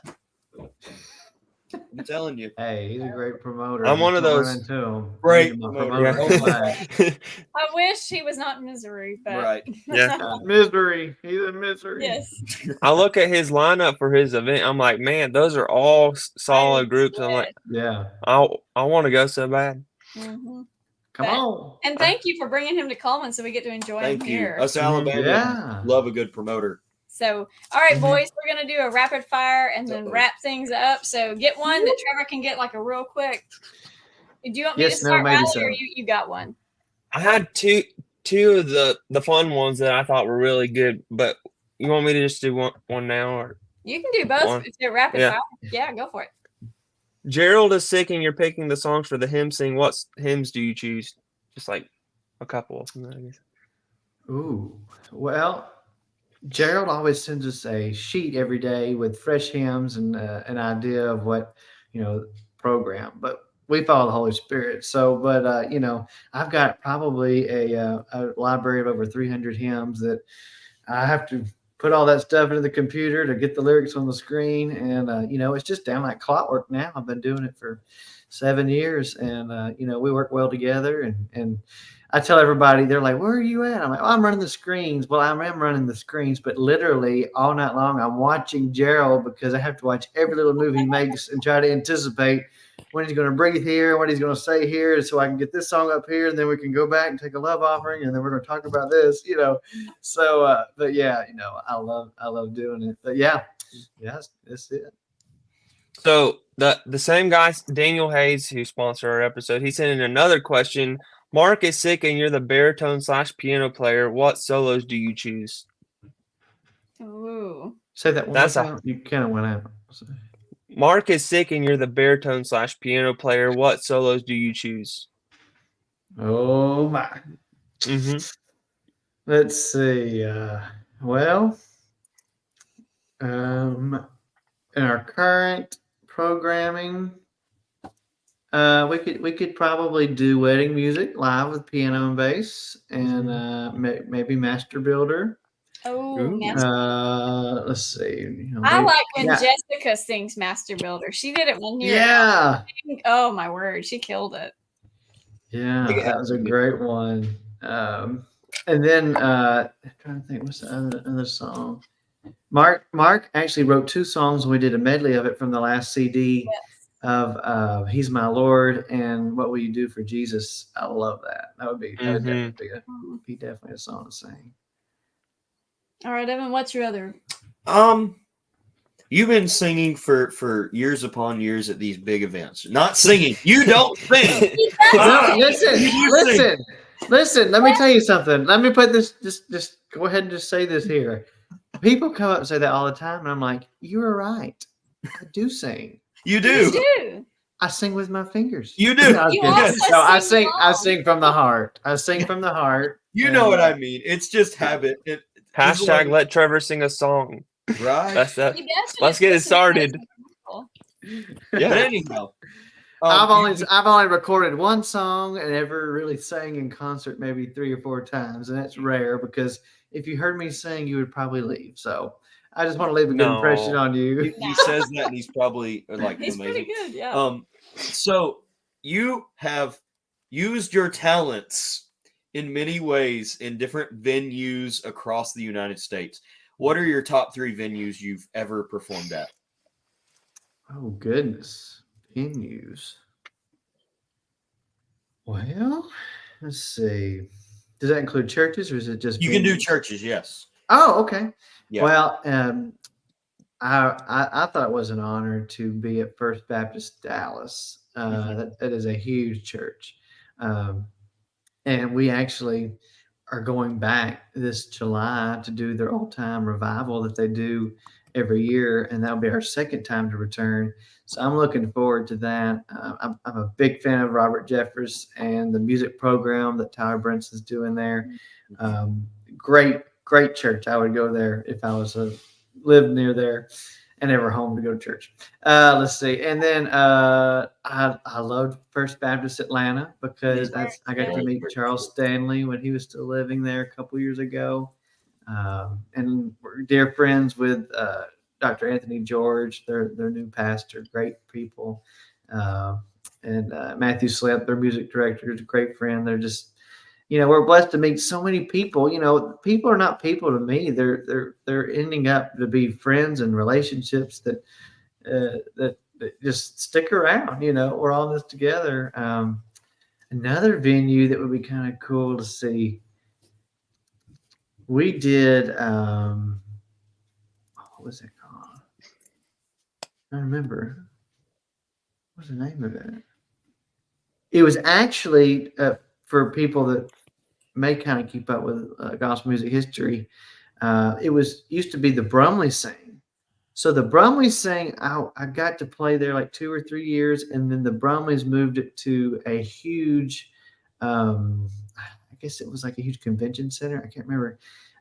Anyway, it It wasn't. No, it wasn't that. I had to remember what it is. Anyway, it was out in Oklahoma, and it seated probably 10,000 in there, but they had kind of cut the room in half. So that was a cool deal, being on the Albert E. Brumley sing. I mean, the guy who wrote "I'll Fly Away." That was kind of cool. Right. And actually, that night I was with the Hoppers, and also on that same night we were with the Mark Trammell Quartet. Wow. And looking back, like I know we interacted a little bit, maybe not much, but I remember being on the same stage, with them, and my Aunt Hayes family was there. I think maybe Greater Vision or Dixie Echoes were there. I can't remember, but I mean, this was a couple of years ago, but it was really cool to be there. It was a great crowd. We've done, gosh, we've been blessed to be so many places. I will say this: the very first thing that I ever did was I went on a 2-week tour on a Western Canadian trip. Yes. That was how I started. I mean, literally Wow. with the Hoppers. So first trip out was, let's go to Canada. So that was so cool. I'm telling you, Western Canada, if you ever get to go up to Saskatoon, Saskatchewan, go to Vancouver, go over to Winnipeg, Calgary, all the way over to Vancouver. It's just beautiful, especially if you love God's nature and love seeing scenery. Get you a rental and I just encourage you to just drive through it. It's beautiful. Wow. So yeah, we've been blessed to be Canada, Mexico, all over the U.S. and Australia now. That I would have to say that's in my top 5 now. That was very, very cool. We had a great trip, and people were blessed in our efforts there. And hopefully it'll open more doors for us to go to other countries. So, we can't limit what our outreach is in little Arab where I'm from. It starts here and it goes worldwide. And, we just say, Lord, use us in whatever way you want. And I know that's just what we got to do. Be faithful, and I'm just kind of excited. I mean, this year I'm celebrating 10 years in gospel music. Wow, that's awesome. And I'm only 26 years old, so I'm very excited to see what the future has to hold, and I'm just honored to be along for the ride, and that I got to meet great people like y'all and make great friends. So it's just been great so far, and I can't wait to see what the future has to hold. Awesome. Well, I think that was a perfect way to wrap it up, Scott. Yeah. I think we're good, right? We don't have any more comments, right? Well, we did have some questions. We did have some people commenting, but yeah, we'll let that. Alan's popped his head in there, but honestly, it's not worth the headache, Trevor. And I'm kidding. We love Alan. Well, I love Alan and his comments. We love Alan. I'll say this, and we figured out why a while ago the mute didn't work. But y'all know when you're at NQC or at a big venue and you got the folks sitting next to you and they're like, there's somebody singing and it's a good quiet moment and everything's good, and they say, "Hey, I'm going to run to get me some popcorn. Do you want anything?" I was that guy tonight because it's okay. We talked over you. It's okay. I'm sorry. Who did you say to make the check out to? That's right. Like I said, the good thing was I didn't talk about y'all or anything like that. So that was good. So anyway, leave it to Brother Cousin Chris to get me in a pinch. But anyway, I want to say a special thank you to a few folks. Obviously, Trevor. Thank you, first of all. And look, we got 2 quick website addresses. Let's throw this up. We'd like to let folks know where to go for all of the C&T promotions. You can go to ctgospeltickets.com, and all the concert lineup is there. You can get your tickets there for the ticketed events or get information for the non-ticketed events. So go to ctgospeltickets.com for C&T promotions. And then, of course, with Mark Trammell Quartet, or you can follow them. Go to the website at marktrammellministries.com. Got the tour schedule, got the merchandise, the music. You can purchase that. You can even support the Mark Trammell Outreach, which is a wonderful outreach that allows the quartet to go into some smaller venues and smaller churches that might not be able to bring in a quartet like some can. So find out all things Mark Trammell Quartet at marktrammellministries.com. Trevor, did I leave out anything we need to promote? I have an announcement to make. Come on with it. So, as of today, you now can get all of my music that I've ever made on all music streaming services. Awesome. So, Yeah. What? you can get our newest music released, I'm telling you, to all Apple Music, YouTube, Spotify, Pandora. It's taken a lot of work and effort, but announced here on the forward, you can listen to it all down. Trevor, I think the last time you were on, we were complaining that nothing was on streaming, and so look at how far we've come. Am I your first 17 follower? episodes. That's What? great. Am I your first follower? I just followed your Spotify. Hey, there we go. Yeah. Number one. But yeah, And that includes everything new now. So Hymns from the Heart, produced by Gerald Wolfe. It's all there. Perfect. So y'all check. Listen to it. Listen to the Trammell Quartet. Our newest albums on there as well. A lot of great older ones as well. And hey, we've got a lot of special things coming up this year because it's Mark's 50th anniversary celebration. We're doing the showcase at convention. Yeah, on Friday at National Quartet Convention at I think 1 o'clock. Yep. So a lot of big things happening this year with our ministry, and we're just thankful to the Lord for just allowing us to keep going out every weekend. Yep. And we're thankful for you to taking an off night and sharing it with our crew. And I want to thank Riley and Evan and Avery for doing an awesome job getting this thing. And we had some really nerve-wracking glitches behind the scenes. Thank Jason for busting the speed limit and getting here to get things going. Thank you so much, all y'all, for making this happen. It's a blessing. Just appreciate you so much. And the last thing I had on my mind, we don't normally do this, but one of my youngins, why don't y'all go ahead and say what the next episode is going to be? Riley. Well, next week on April the 29th at 8/7 Central, we're going to be having the Morrison sisters. Yeah. So it's going to be good. So y'all tune in and go ahead and start sending your sponsorship money for, Hey, just throw that out there. Yeah. Oh, that was funny. I like that commercial. Good job, Riley. There you go. Trevor, thank you We'll start so much. sharing after tonight and pushing that. So that'll be good. Trevor, I appreciate you, buddy. Yes, sir. We appreciate y'all and appreciate your friendship and the opportunity to come back on. And you never know where you're going to see me next, so just stay tuned. Avery, why don't you take us out any way you want to? All right. So thank you for watching. Don't forget to share with your friends. They can watch it back later. If you are a young person and you enjoy this type of content, join our private page called Southern Gospel Forward. If you're not quite as young, we do have a public page you can go and like and see that content. For younger folks, there is daily content in that group every day. You can if I can remember.